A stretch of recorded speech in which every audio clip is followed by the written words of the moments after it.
One of the things you might hear when you encounter Shakespeare for the first time is the phrase Iambic Pentameter.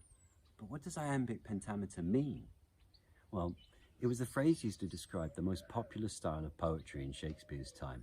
He wrote his plays and his poems in Iambic Pentameter because everyone else was too, and he wanted to make money. But what does it mean? Well, meter is the word used to describe a line of poetry that has a particular rhythm. Iambic describes that particular rhythm. An iambic rhythm goes di-dum, as opposed to a trochaic rhythm, which goes dum-dee. And penta is the Greek word for five. So, in a line of rhythmical poetry, there will be 5 di-dums. Di-dum, di-dum, di-dum, di-dum, di-dum. All well and good. Shall I compare thee to a summer's day? But one line of iambic pentameter naturally fills the human lungs. And that di-dum, di-dum, di-dum, di-dum, di-dum rhythm, well, you hear that rhythm all the time. It's with us every day. Our heartbeat. And it is the heartbeat of naturally spoken English.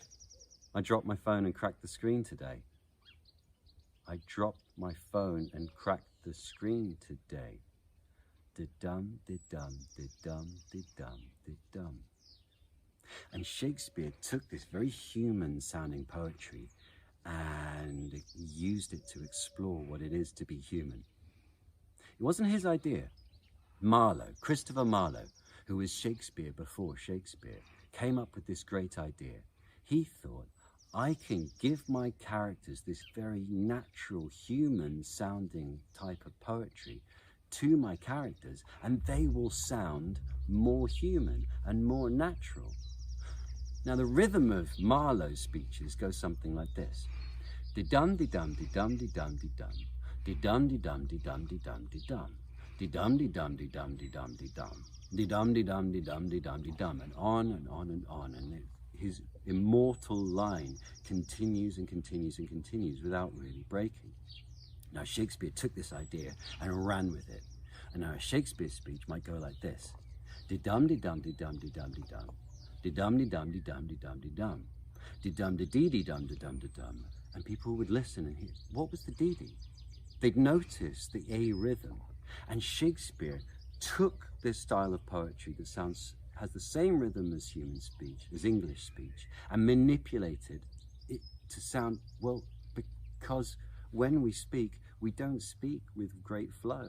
We stop and we start and we hesitate and we stutter. So Shakespeare manipulates that rhythm to make his characters sound even more human. And he manipulates it in other ways too, as we'll see in another video. As the great Shakespeare scholar Neil Freeman said, the way that Shakespeare manipulated this poetry was to allow for the heartbeat in his characters and the heartbreak. The structure of this poetry creates the most beautiful frame, but the canvas is blank, and you have to paint that canvas with Shakespeare's words to bring these characters to life. One more thing about Iambic Pentameter.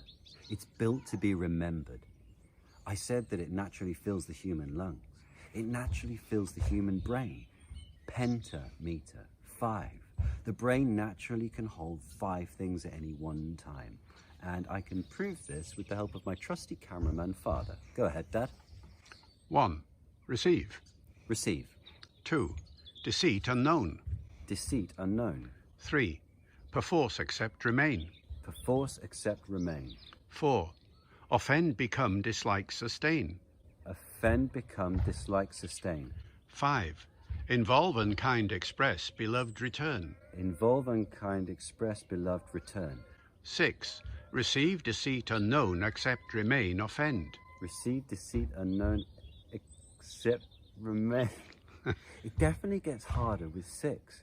And of course, if you add in meaning and punctuation and all the other things that Shakespeare does, it's a lot easier to remember. That's Iambic Pentameter.